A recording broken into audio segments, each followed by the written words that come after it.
A lot of Trump supporters understand this regime is not partisan. They know that the same institutions would have taken opposite sides if it was a Tulsi Gabbard versus Jeb Bush election. It's hard to describe to people on the left how shocking and disillusioning this was for conservatives, people who encourage their sons to enlist in the army and hate those who don't stand for the anthem. They could have managed the shock if it only involved the government. But the behavior of the corporate press is what really radicalized them. They hate journalists more than they hate any politician or government official because they feel most betrayed by them.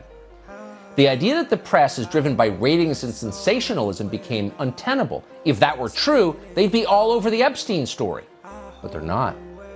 The corporate press is the propaganda arm of the regime.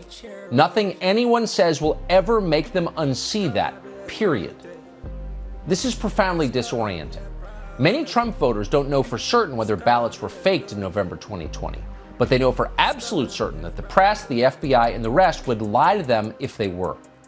They watched the press behave like animals for 4 years. Tens of millions of people will always see Brett Kavanaugh as a gang rapist based on nothing because of CNN.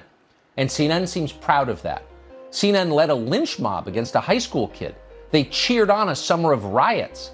Republicans always claimed the media had liberal bias, but they still thought the press would admit the truth if they were cornered.